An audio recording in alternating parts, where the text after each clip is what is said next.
and thank you for joining us. I'm Liz Wayne, founder and CEO of Able Transport Solutions, here to talk today about broker and owner-op micro-fleet carrier relationships. And I'm Kevin Rutherford from Let'sTruck.com. I'm the owner and founder, and I'm here to talk about it from the small carrier side. So Kevin, we just had a great panel where we went through our findings of our survey, and we got to hear straight from these carriers, what's on their mind. So can you discuss a couple of the key findings? Yeah, I was kind of shocked. I've seen these polls before. This one was done really well. We talked about it as a big sampling, thousands of people, so it's accurate. I was shocked by how little cooperation and trust there seems to be between the two groups.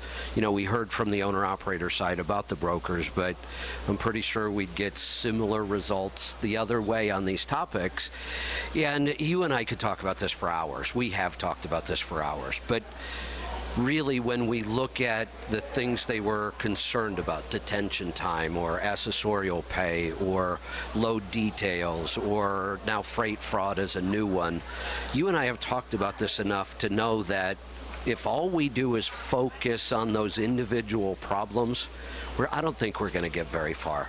We might get some technology answers here or there, but I think both of us agree that if we can focus on building better relationships, and people talk about it, but we were talking about real strategies on how you do that to both parties today.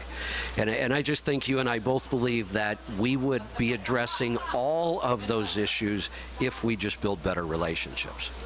Right. More transparency, more trust, focus on that, and it should make the other issues solvable if we put our heads together to solve them, right? Part of the problem now is we're trying to solve them from two separate silos.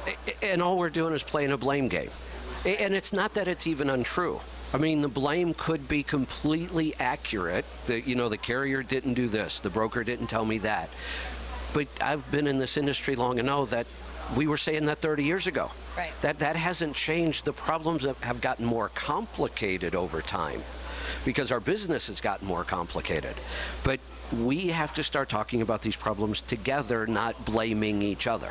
Right. So you know these guys really well. You know the owner-op and the micro-fleet operator. So how can brokers do it?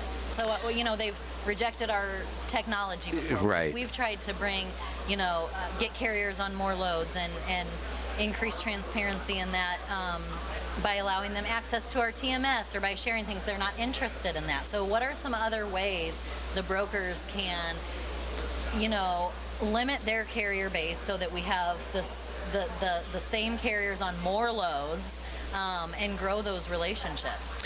Here's what I think the best approach is to first realize that as much as I hate to say this statistic, I try to be transparent about this too. I'd like to be really optimistic, but the truth is, in my experience with small carriers, there's only about 10% that are going to even appreciate or attempt to become a part of this.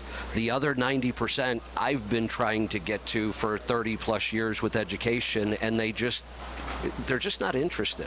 To them, it's not a business, it's a lifestyle. And so first off, I would say, don't get discouraged that I hear from brokers, they don't want relationships with us. And I know why they think that.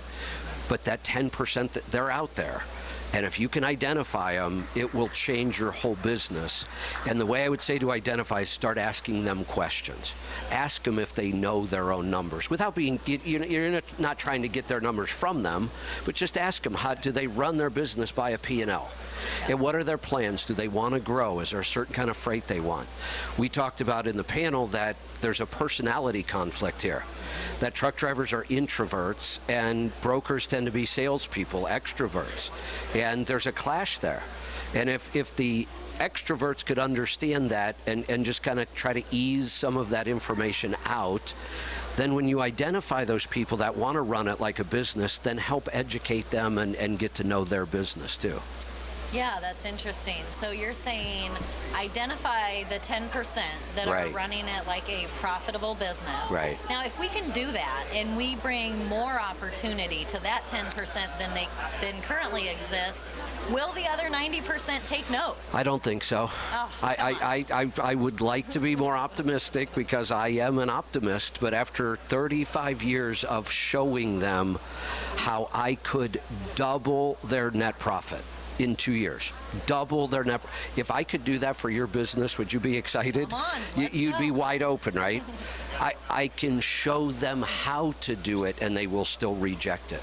Okay, all right. So, The good news is that 10% is still a pretty, when you look at the raw numbers, there's still plenty out there. so identify them through thoughtful conversations, Yes. get them on more freight. Asking good questions. Yes. You got to kind of pull it out of them if you understand their personality. Yes. They're not overly willing to share.